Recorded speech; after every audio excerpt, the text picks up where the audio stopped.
La Bible en un an, le 15 novembre, le livre du prophète Daniel, chapitre 9, verset 1 au chapitre 11, verset 2 à le livre des psaumes, chapitre 114, verset 1 à 8, le livre des proverbes, chapitre 28, versets 5 et 6, l'évangile de Jean, chapitre 10, versets 1 à 21. Daniel, chapitre 9. La première année de Darius, fils d'Assuérus, de la race des Mèdes, lequel était devenu roi du royaume des Chaldéens, la première année de son règne, moi, Daniel, je vis par les livres qu'il devait s'écouler 70 ans pour les ruines de Jérusalem, d'après le nombre des années dont l'Éternel avait parlé à Jérémie, le prophète. Je tournai ma face vers le Seigneur Dieu, afin de recourir à la prière et aux supplications, en jeûnant et en prenant le sac et la cendre. Je priai l'Éternel, mon Dieu, et je lui fis cette confession. Seigneur, Dieu grand et redoutable, toi qui gardes ton alliance et qui fais miséricorde à ceux qui t'aiment et qui observent tes commandements. Nous avons péché, nous avons commis l'iniquité, nous avons été méchants et rebelles, nous nous sommes détournés de tes commandements et de tes ordonnances. Nous n'avons pas écouté tes serviteurs, les prophètes, qui ont parlé en ton nom à nos rois, à nos chefs, à nos pères, et à tout le peuple du pays. À toi, Seigneur, est la justice, et à nous la confusion de face, en ce jour, aux hommes de Juda, aux habitants de Jérusalem, et à tout Israël, à ceux qui sont près et à ceux qui sont loin, dans tous les pays où tu les as chassés à cause des infidélités dont ils se sont rendus coupables envers toi. Seigneur, à nous la confusion de face, à nos rois, à nos chefs et à nos pères, parce que nous avons péché contre toi. Auprès du Seigneur, notre Dieu, la miséricorde et le pardon, car nous avons été rebelles envers lui. Nous n'avons pas écouté la voix de l'Éternel, notre Dieu, pour suivre ses lois qu'il avait mises devant nous par ses serviteurs, les prophètes. Tout Israël a transgressé ta loi, et s'est détourné pour ne pas écouter ta voix. Alors se sont répandues sur nous les malédictions et les imprécations qui sont écrites dans la loi de Moïse, serviteur de Dieu, parce que nous avons péché contre Dieu. Il a accompli les paroles qu'il avait prononcées contre nous et contre nos chefs qui nous ont gouvernés. Il a fait venir sur nous une grande calamité, et il n'en est jamais arrivé sous le ciel entier une semblable à celle qui est arrivée à Jérusalem. Comme cela est écrit dans la loi de Moïse, toute cette calamité est venue sur nous. Et nous n'avons pas imploré l'Éternel, notre Dieu. Nous ne nous sommes pas détournés de nos iniquités, nous n'avons pas été attentifs à ta vérité. L'Éternel a veillé sur cette calamité et l'a fait venir sur nous. Car l'Éternel, notre Dieu, est juste dans toutes les choses qu'il a faites, mais nous n'avons pas écouté sa voix. Et maintenant, Seigneur, notre Dieu, toi qui as fait sortir ton peuple du pays d'Égypte par ta main puissante, et qui t'ait fait un nom comme il l'est aujourd'hui, nous avons péché, nous avons commis l'iniquité. Seigneur, selon ta grande miséricorde, que ta colère et ta fureur se détournent de ta ville de Jérusalem, de ta montagne sainte. Car, à cause de nos péchés et des iniquités de nos pères, Jérusalem et ton peuple sont en opprobre à tous ceux qui nous entourent. Maintenant donc, ô notre Dieu, écoute la prière et les supplications de ton serviteur, et, pour l'amour du Seigneur, fais briller ta face sur ton sanctuaire dévasté. Mon Dieu, prête l'oreille et écoute. Ouvre les yeux et regarde nos ruines, regarde la ville sur laquelle ton nom est invoqué. Car ce n'est pas à cause de notre justice que nous te présentons nos supplications, c'est à cause de tes grandes compassions. Seigneur, écoute. Seigneur, pardonne. Seigneur, sois attentif. Agis et ne tarde pas, par amour pour toi, ô mon Dieu. Car ton nom est invoqué sur ta ville et sur ton peuple. Je parlais encore, je priais, je confessais mon péché et le péché de mon peuple d'Israël, et je présentais mes supplications à l'Éternel, mon Dieu, en faveur de la sainte montagne de mon Dieu. Je parlais encore dans ma prière, quand l'homme, Gabriel, que j'avais vu précédemment dans une vision, s'approcha de moi d'un vol rapide, au moment de l'offrande du soir. Il m'instruisit et s'entretint avec moi. Il me dit, Daniel, je suis venu maintenant pour ouvrir ton intelligence. Lorsque tu as commencé à prier, la parole est sortie, et je viens pour te l'annoncer. Car tu es un bien-aimé. Sois attentif à la parole, et comprends la vision. 70 semaines ont été fixées sur ton peuple et sur ta ville sainte, pour faire cesser les transgressions et mettre fin au péché, pour expier l'iniquité et amener la justice éternelle, pour sceller la vision et le prophète, et pour oindre le Saint des saints. Sache-le donc, et comprends. Depuis le moment où la parole a annoncé que Jérusalem sera rebâtie jusqu'à loin, au conducteur, il y a 7 semaines et 62 semaines, les places et les fossés seront rétablis, mais en des temps fâcheux. Après les 62 semaines, un oint sera retranché, et il n'aura pas de successeur. Le peuple d'un chef qui viendra détruira la ville et le sanctuaire, et sa fin arrivera comme par une inondation. Il est arrêté que les dévastations dureront jusqu'au terme de la guerre. Il fera une solide alliance avec plusieurs pour une semaine, et durant la moitié de la semaine il fera cesser le sacrifice et l'offrande. Le dévastateur commettra les choses les plus abominables, jusqu'à ce que la ruine et ce qui a été résolu fondent sur le dévastateur. Daniel, chapitre 10. La 3e année de Cyrus, roi de Perse, une parole fut révélée à Daniel, qu'on nommait Beltchatsar. Cette parole, qui est véritable, annonce une grande calamité. Il fut attentif à cette parole, et il eut l'intelligence de la vision.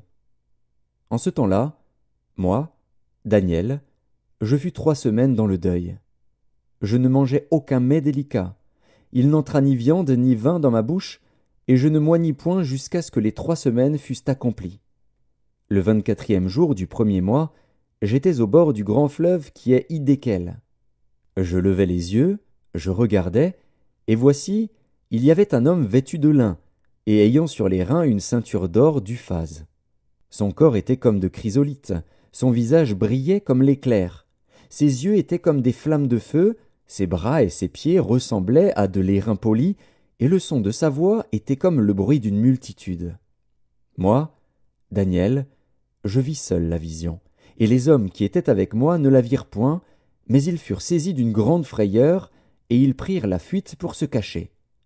Je restai seul, et je vis cette grande vision. Les forces me manquèrent. Mon visage changea de couleur et fut décomposé, et je perdis toute vigueur. J'entendis le son de ses paroles. Et comme j'entendais le son de ses paroles, je tombai frappé d'étourdissement, la face contre terre. Et voici, une main me toucha, et secoua mes genoux et mes mains. Puis il me dit, Daniel, homme bien-aimé, sois attentif aux paroles que je vais te dire, et tiens-toi debout à la place où tu es, car je suis maintenant envoyé vers toi. Lorsqu'il m'eut ainsi parlé, je me tins debout en tremblant. Il me dit, Daniel, ne crains rien, car dès le 1er jour où tu as eu à cœur de comprendre et de t'humilier devant ton Dieu, tes paroles ont été entendues, et c'est à cause de tes paroles que je viens. Le chef du royaume de Perse m'a résisté 21 jours, mais voici, Michaël, l'un des principaux chefs, est venu à mon secours, et je suis demeuré là auprès des rois de Perse. Je viens maintenant pour te faire connaître ce qui doit arriver à ton peuple dans la suite des temps, car la vision concerne encore ces temps-là. Tandis qu'il m'adressait ces paroles, je dirigeais mes regards vers la terre, et je gardais le silence. Et voici, quelqu'un qui avait l'apparence des fils de l'homme toucha mes lèvres.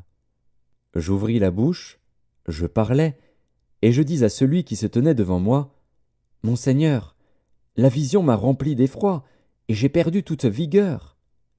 Comment le serviteur de mon Seigneur pourrait-il parler à mon Seigneur?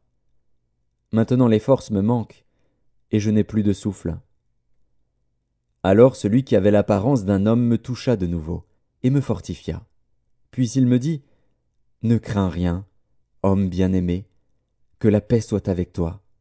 Courage, courage. » Et comme il me parlait, je repris des forces, et je dis, « Que mon Seigneur parle, car tu m'as fortifié. » Il me dit, « Sais-tu pourquoi je suis venu vers toi? » Maintenant je m'en retourne pour combattre le chef de la Perse. Et quand je partirai, voici, le chef de Javan viendra. Mais je veux te faire connaître ce qui est écrit dans le livre de la vérité. Personne ne m'aide contre cela, excepté Michaël, votre chef. Daniel, chapitre 11. Et moi, la première année de Darius, le Mède, j'étais auprès de lui pour l'aider et le soutenir. Maintenant, je vais te faire connaître la vérité. Voici, il y aura encore 3 rois en Perse. Le 4e amassera plus de richesses que tous les autres. Psaume 114. Quand Israël sortit d'Égypte, quand la maison de Jacob s'éloigna d'un peuple barbare, Juda devint son sanctuaire, Israël fut son domaine. La mer le vit et s'enfuit, le Jourdain retourna en arrière, les montagnes sautèrent comme des béliers, et les collines comme des agneaux. Qu'as-tu, mer, pour t'enfuir, Jourdain pour retourner en arrière? Qu'avez-vous, montagne, pour sauter comme des béliers, et vous, collines, comme des agneaux? Tremble devant le Seigneur, ô terre, devant le Dieu de Jacob, qui change le rocher en étang, et le roc en source d'eau. Livre des Proverbes, chapitre 28. Les hommes livrés au mal ne comprennent pas ce qui est juste, mais ceux qui cherchent l'Éternel comprennent tout. Mieux vaut le pauvre qui marche dans son intégrité que celui qui a des voies tortueuses et qui est riche. Évangile de Jean, chapitre 10. En vérité, je vous le dis, celui qui n'entre pas par la porte dans la bergerie, mais qui y monte par ailleurs, est un voleur et un brigand. Mais celui qui entre par la porte est le berger des brebis. Le portier lui ouvre, et les brebis entendent sa voix. Il appelle par leur nom les brebis qui lui appartiennent, et il les conduit dehors. Lorsqu'il a fait sortir toutes ses propres brebis, il marche devant elles. Et les brebis le suivent, parce qu'elles connaissent sa voix. Elles ne suivront point un étranger, mais elles fuiront loin de lui, parce qu'elles ne connaissent pas la voix des étrangers. Jésus leur dit cette parabole, mais ils ne comprirent pas de quoi il leur parlait. Jésus leur dit encore, en vérité, je vous le dis, je suis la porte des brebis. Tous ceux qui sont venus avant moi sont des voleurs et des brigands, mais les brebis ne les ont point écoutés. Je suis la porte. Si quelqu'un entre par moi, il sera sauvé. Il entrera et il sortira, et il trouvera des pâturages. Le voleur ne vient que pour dérober, égorger et détruire. Moi, je suis venu afin que les brebis aient la vie, et qu'elles soient dans l'abondance. Je suis le bon berger. Le bon berger donne sa vie pour ses brebis. Mais le mercenaire, qui n'est pas le berger, et à qui n'appartiennent pas les brebis, voit venir le loup, abandonne les brebis, et prend la fuite. Et le loup les ravit et les disperse. Le mercenaire s'enfuit, parce qu'il est mercenaire, et qu'il ne se met point en peine des brebis. Je suis le bon berger. Je connais mes brebis, et elles me connaissent, comme le Père me connaît et comme je connais le Père. Et je donne ma vie pour mes brebis. J'ai encore d'autres brebis qui ne sont pas de cette bergerie. Celles-là, il faut que je les amène. Elles entendront ma voix, et il y aura un seul troupeau, un seul berger. Le Père m'aime parce que je donne ma vie afin de la reprendre. Personne ne me l'ôte, mais je la donne de moi-même.